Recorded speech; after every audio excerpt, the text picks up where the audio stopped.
Shalom jemaat yang dikasihi Tuhan Yesus Kristus. Hari ini kami kembali menyapa kita dengan firman Tuhan. Tetapi sebelumnya kita bernyanyi dari buku ND nomor 23 ayat 1.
Kasih karunia dari Tuhan Yesus Kristus dan anugerah dari Allah Bapa kiranya menyertai kamu sekalian.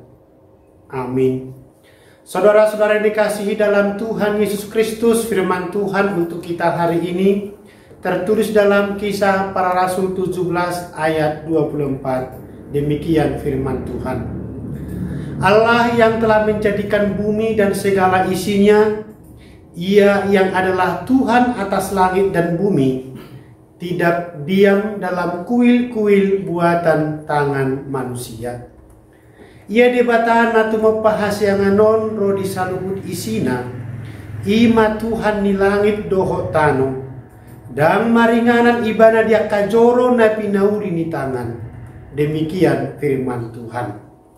Saudara-saudara dikasihi dalam Tuhan Yesus Kristus, tema firman Tuhan hari ini, Allah Maha Kuasa dan Maha Hadir. Di masa pandemi virus COVID-19 ini, banyak perubahan yang terjadi dalam kehidupan manusia, termasuk dalam hal beribadah. Selama ini kita lebih mensakralkan beribadah di gereja, dan kita merasa dengan menghadiri ibadah di gereja, kita sudah bertemu dengan Tuhan. Tetapi dalam masa merebaknya virus corona ini, pemerintah menganjurkan supaya semua aktivitas dilakukan dari rumah dengan sistem work from home, termasuk juga beribadah. Banyak gereja melakukannya secara virtual maupun secara live streaming. Hal itu semakin menyadarkan kita, mengajak kita berenung bahwa beribadah bukan hanya di gereja. Tuhan hadir bukan hanya di gereja saja, tetapi di mana saja pun. Namun hal itu bukan mau mengatakan bahwa di zaman modern ini tidak perlu lagi ke gereja. Tentu bukan. Tetapi yang mau disampaikan kepada kita adalah hakikat ibadah itu bukanlah masalah tempat, tetapi masalah hati. Makna juga penghayatan kita bahwa dimanapun Allah hadir dalam persekutuan orang percaya. Dia adalah Allah yang maha hadir, atau yang biasa disebut Allah yang omnipresentia. Karena gereja bukan hanya masalah gedungnya, tetapi adalah orang yang beribadah atau orangnya. Kondisi seperti itu dihadapi Rasul Paulus ketika mengabarkan Injil ke orang Athena. Paulus menemukan ada tulisan dalam tempat ibadah dan di sana tertulis kepada Allah yang tidak dikenal. Mereka beribadah, tetapi Allah yang mereka sembah tidak dikenal oleh mereka. Maka itulah yang diberitakan Rasul Paulus kepada mereka, bahwa Allah yang dimaksud adalah Allah pencipta segala sesuatu. Mereka tidak harus beribadah di satu tempat atau harus ke Yerusalem. Tetapi mereka bisa beribadah di mana saja, di rumah atau di tempat ibadah yang lain. Karena itu, Allah itu adalah Allah yang selalu hadir dalam setiap persekutuan orang yang memuji namanya. Kalau kita sudah beribadah kepada Allah yang menciptakan bumi dan segala isinya, itu berarti bahwa kita tidak boleh menyembah Allah lain.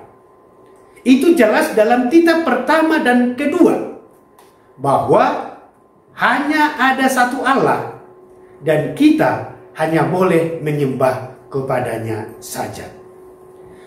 Dan Dia tidak tinggal di dalam kuil-kuil buatan manusia yang harus dilayani oleh manusia.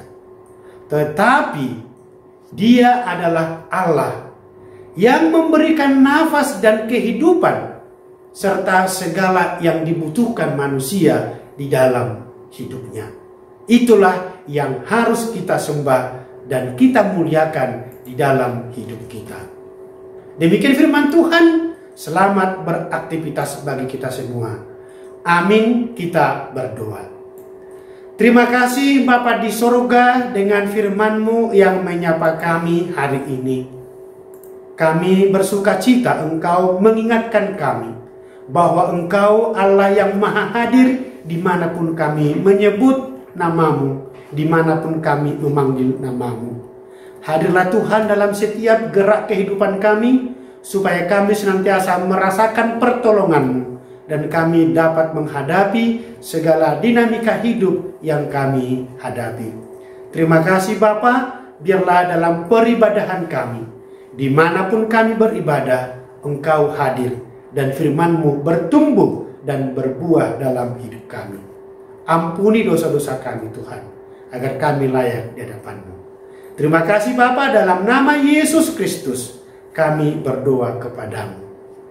Amin. Anugerah Tuhan kita Yesus Kristus, kasih dari Allah Bapa, dan persekutuan Roh Kudus kiranya menyertai kamu sekalian. Amin.